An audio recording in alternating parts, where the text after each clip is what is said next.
আসসালামু আলাইকুম। আজকে আমার লেখা একটা গল্প আমি বলতেছি। আমার গল্পের নাম আজকে বোকার ধনী হওয়ার গল্প। গ্রামের নাম অভাবপুর। অভাবে থাকতে থাকতে জীবনটা যেন একেবারে কুঁকড়ে গেছে বোকাবাবুর। একদিন পথে হাঁটতে থাকে বোকাবাবু।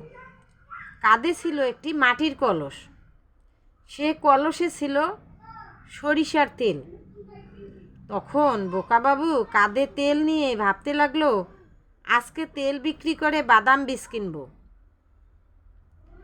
একটি বাদাম যদি মাটিতে বুনি তাহলে 2টি গাছ হবে, আর 2টি গাছ বাদাম বুনলে অনেকগুলো বাদাম গাছ হবে। তারপর অনেকগুলো বাদাম বুনলে 1 ক্ষেত বাদাম হবে, ভরে যাবে ক্ষেত। তারপর ওইগুলো বাদাম বিক্রি করে বাড়ি বানাবো রাজকীয়ভাবে, আর সিংহাসনে বসে রাজ্য দেখব। আর স্ত্রী এসে বলবে, রাজামশাই হয়েছে, রান্না হয়েছে, আসেন আপনি ভাত খেয়ে যান।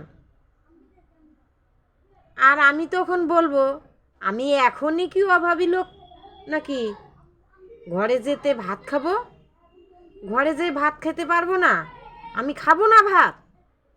মাথা জোর করে নাড়া দিয়ে কাঁধের উপর যে 1 কলস তেল ছিল, সব তেল কলসি ভেঙে পড়ে গেল। তখন পথে বসে হাই আফসোস বলে সুযোগ ধুলোয় গড়াগড়ি করে কাঁদতে লাগলো। এখন বোকাবাবু কাঁদতে কাঁদতে আর কথা বলতে পারে না। বউ পড়ে চোখের পানি মুছিয়ে দিল। যা আর কেঁদো না, কি হয়েছে তোমার? আর কেঁদো না স্বামী, আর কেঁদো না।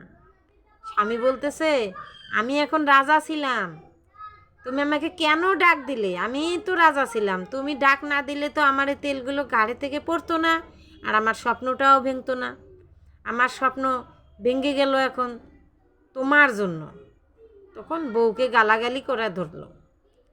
গালাগালি করতে করতে বউ মনের দুঃখে বাবার বাড়ি চলে গেল, যে আমি আর তোমার ভাত খাবই না, খাবই না।